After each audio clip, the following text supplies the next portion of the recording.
ஓம் சாய்ராம், ஜெய் சாய்ராம். எல்லாரும் நல்லா இருக்கணும், எல்லாருக்கும் நல்லதே நடக்கணும். அன்பு குழந்தையே, நீண்ட நாளாக நீ என்னிடம் விரும்பி கேட்ட ஒன்று இப்போது உன் வீடு தேடி வரப்போகுது.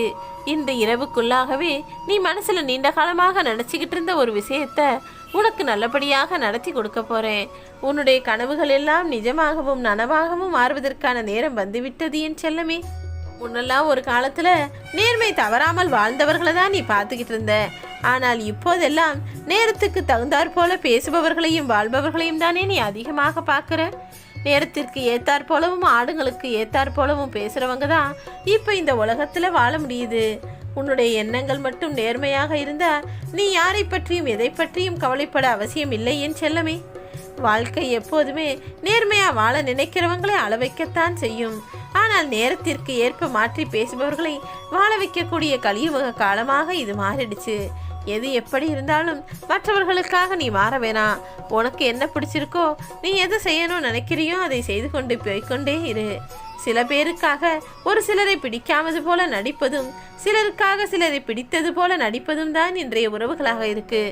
யாரும் யார் மேலேயும் உண்மையான அக்கறையோ பாசமோ வச்சிருக்கிறது கிடையாது.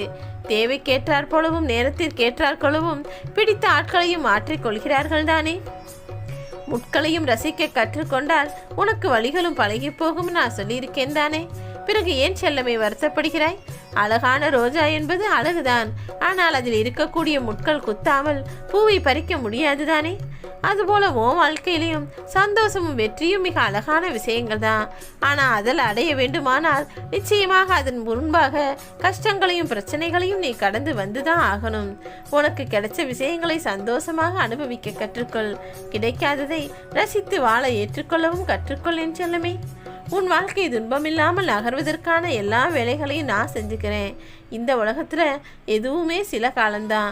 இதை மட்டும் நீ சரியா புரிஞ்சுக்கிட்டினா உன் தனிமை கூட இனிமையாக மாறிவிடும். இப்போது நீ கஷ்டத்துல இருக்கேன், கவலையில இருக்கேன், புலம்பிக்கிட்டே இருக்கிய. கூடிய சீக்கிரம் இது எல்லாமே சரியாகி உன் வாழ்க்கையில நீ இன்பத்தையும் சந்தோஷத்தையும் பார்த்து விடுவாய் என் செல்லமே. இந்த உலகத்திலேயே எங்கிருந்தா உனக்கு நிம்மதி கிடைக்குமோ, எந்த விஷயம் உனக்கு சந்தோஷத்தை தருமோ அந்த இடம்தான் உனக்கு சொர்க்கமாக இருக்கிறதுங்கிறத புரிஞ்சுக்கிட்டு நிம்மதியும் சந்தோஷத்தையும் தரக்கூடிய இடம் எதுவாக இருந்தாலும் உன் சாயப்பாவை நம்பி அந்த இடத்துக்கு நீ போகலாம். பொறாமையால் நீ யாரையும் வீழ்த்த நினைத்தால், யாருடைய வாழ்க்கையாவது பார்த்து பொறாமப்பட்டினா அதன் மூலமாக நீ நிம்மதியிழந்து தவிக்க நேரிடும் என் செல்லமே. மற்றவர்களிடம் பேசுவதற்கு உனக்கு எதுவுமே இல்லைனாலும் கூட பணிவான வார்த்தைகளை பேசிக்கொண்டே இரு. அதன் மூலமாக எல்லா நன்மைகளும் உன் வாழ்வில் வந்து சேரும். ஓ மனசு ஒன்று மட்டும்தானே உன்னை வீழ்த்தக்கூடிய ஆயுதமாக இருக்கு. ஓ மனசு தெளிவாக இருக்கும் வரையிலும் நீ ஒருபோதும் தோத்து போகவும் மாட்ட, யாராலையும் வீழ்த்தடிக்கப்படவும் மாட்டாய். ஆதாயத்தோடு அலையக்கூடிய மக்கள்கள் வாழக்கூடிய இந்த உலகத்துல உனக்கென ஒரு நியாயத்தை தேடுவதென்பது கடினம்தான். ஏன்னா உண்மையாகவும் நேர்மையாகவும் வாழ நினைக்கிற உன்னை யாரும் புரிஞ்சுக்கவும் மாட்டாங்க, உன்னுடைய கருத்துக்களுக்கு மதிப்பு கொடுக்கவும் மாட்டாங்க. ஆனா அதையெல்லாம் நீ பெருசா நினைக்காத என் செல்லமே. நான் என் வாழ்க்கையை இப்படியே வாழ்ந்துட்டு போகிறேன், எனக்கு நேர்மையாக இருந்தால் போதும்னு உன்னுடைய செயல்களை மாற்றிக்கொள்ளாமல் நீ வாழ ஆரம்பித்து விட்டாலே எல்லா விஷயங்களும் கொஞ்சம் கொஞ்சமாக தானாக சரியாயிடும். உன்னை பார்த்து 4 பேர் நேர்மையாக வாழ்வதற்கு முயற்சி செய்வார்கள் என் செல்லமே. தனக்கு எல்லாம் தெரியும் என இருமாப்போடு இருப்பவன் முட்டாள். அந்த முட்டாள்தனமே அவனை படுபாதாளத்தில் தள்ளிவிடும். துன்பத்தை அளிக்கக்கூடிய தூய வாழ்க்கையை நீ வாழப்பாரு.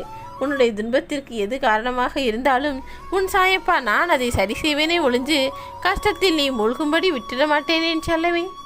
நிச்சயமாக எக்காரணம் கொண்டும் யார் மனதையும் காயப்படுத்தும்படி நீ நடந்து கொள்ளவும் வேண்டாம், பேசவிடவும் வேண்டாம். ஒரு முறை செய்த பாவத்தை மீண்டும் செய்யாத பட்சத்தில் உன் மனதை நீ ஒழுங்குபடுத்திக்கோ. இனி மீண்டும் ஒருமுறை இந்த தவறை செய்திடவே கூடாது என நீ உறுதியோடு இருக்கும் வரையிலும் யாராலும் உன்னை எந்த கஷ்டத்திற்கும் உள்ளாக்க முடியாது. இனி எல்லா விஷயங்களும் உன் வாழ்வில் நல்லதாக நடக்கும்படி உனக்கான அமைதியை நான் பெற்றுத்தருவேன் என் செல்லமே. பல கஷ்டங்களை பார்த்து மறந்து போன பிறகு, உன்னுடைய மனமெல்லாம் மறத்து போன பிறகு உன் இதயத்திற்கு இப்போது தனிமை தேவையாக இருக்குதுன்னு எனக்கு புரியுது. எல்லாத்தையும் நான் சரி செய்கிறேன். ஓம் சாய்ராம்.